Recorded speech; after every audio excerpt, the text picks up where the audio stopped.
Assalamualaikum warahmatullahi wabarakatuh. Selamat pagi semuanya. Semoga semuanya dalam keadaan sehat walafiat.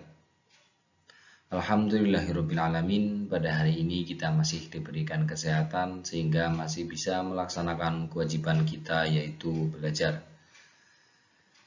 Pada kesempatan kali ini kita akan mempelajari tentang mata pelajaran PJOK kelas 5 tentang mengenal penyakit tubuh. Sebelum kita memasuki pembelajaran, marilah kita awali dengan membaca basmalah bersama-sama. Bismillahirrahmanirrahim. Namun semuanya bisa sambil menyimak video ini, juga bisa membuka LKS-nya masing-masing pada halaman 27 tentang mengenal penyakit tubuh. Yang pertama, sebelum kita memasuki, perlu diketahui dulu bahwa kita semuanya juga pasti pernah kan merasakan sakit. Nah, ini penyakit itu dibagi menjadi dua. Yang pertama yaitu penyakit menular dan penyakit yang tidak menular. Yang pertama, penyakit menular. Penyakit menular yaitu penyakit yang dapat berpindah dari seseorang ke orang lain. Penyakit dapat ditularkan melalui kontak langsung dengan penderita melalui hewan, udara, makanan, minuman, atau benda-benda yang sudah tercemar oleh bakteri, virus, atau jamur. Berikut adalah contoh penyakit menular. 1.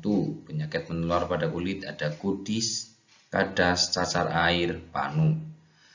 Cara mencegah penyakit kulit itu yang pertama ada menjaga kebersihan kulit, mandi dengan sabun dan air bersih ya.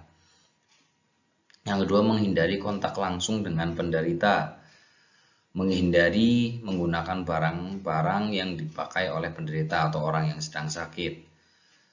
Yang terakhir, pakaian penderita dicuci dengan bersih. Selanjutnya, yang kedua adalah penyakit TBC atau tuberkulosis, yang juga dikenal dengan singkatan TBC. Merupakan penyakit menular yang menyebabkan masalah kesehatan terbesar di dunia setelah HIV. Penyakit ini disebabkan oleh bakteri. Tuberkulosis sendiri dapat menyerang bagian tubuh manapun, tetapi yang tersering dan yang paling umum adalah pada paru-paru.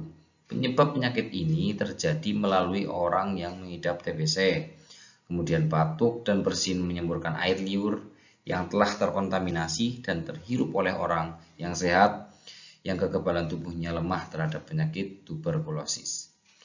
Walaupun biasanya menyerang paru-paru, penyakit ini dapat memberi dampak juga pada tubuh lainnya seperti sistem saraf pusat, jantung, kelenjar getah bening, dan lainnya.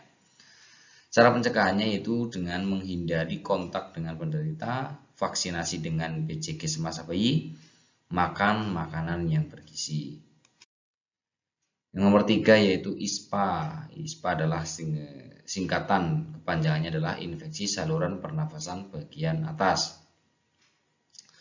Contoh influenza dan radang tenggorokan. Pertama, kita bahas influenza. Penyakit influenza itu disebabkan oleh virus yang ditularkan melalui udara. Gejala influenza yaitu demam, sakit kepala, mata dan hidung berair dengan terasa pegal, tulang terasa nyeri, tenggorokan sakit, dan tubuh terasa lemas. Cara pencegahannya yaitu banyak makan makanan yang mengandung vitamin C seperti sayur dan buah.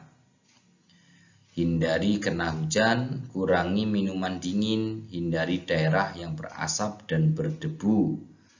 Hindari kontak dengan penderita, bila bersin atau batuk, tutup mulut atau hidung dengan sabut tangan. Ingus jangan dibuang sembarangan ya.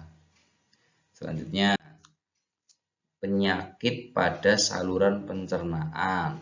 Contohnya ada kolera, disentri, tipus, dan diare. Nah, ini kita bahas yang diare, yang sering kita rasakan juga ini biasanya diare.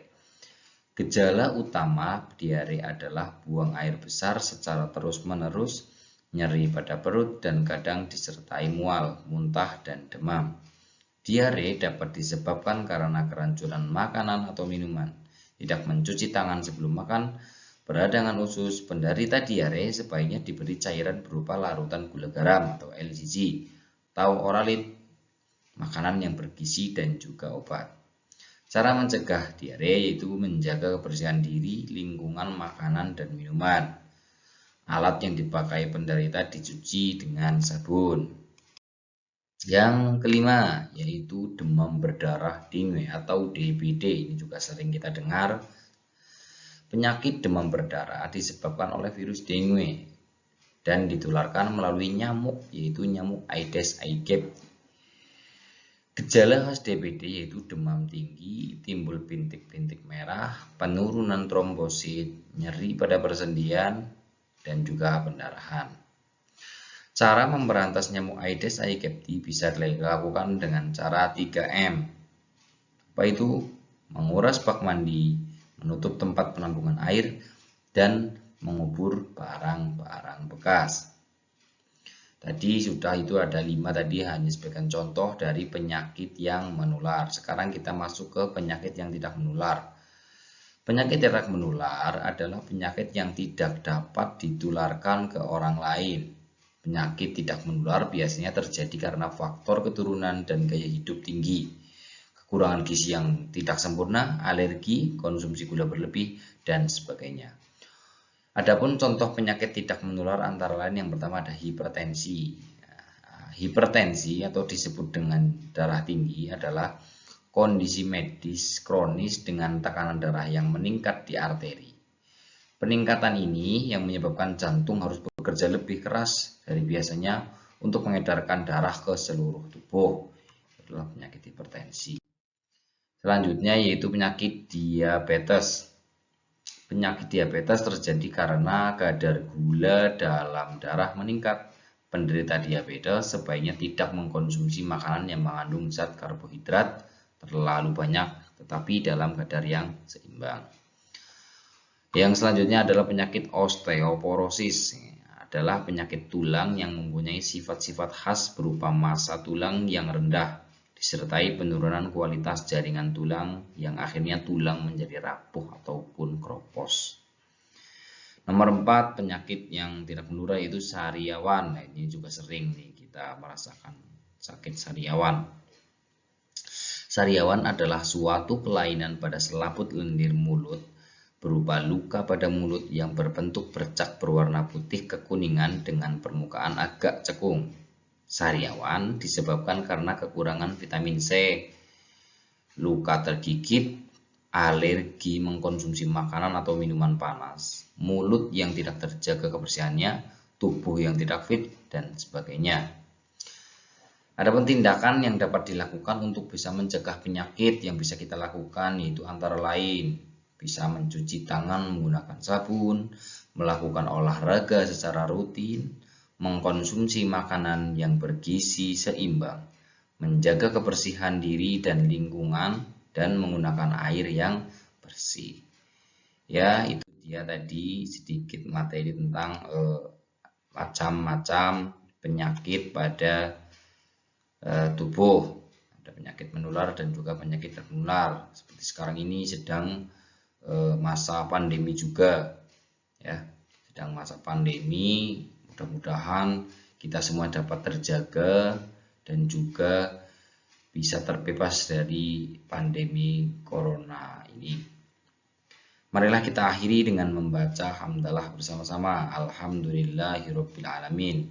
Kurang lebihnya mohon maaf. Akhirul qouli wallahul muwaffiq ila aqwamit thoriq. Wassalamualaikum warahmatullahi wabarakatuh.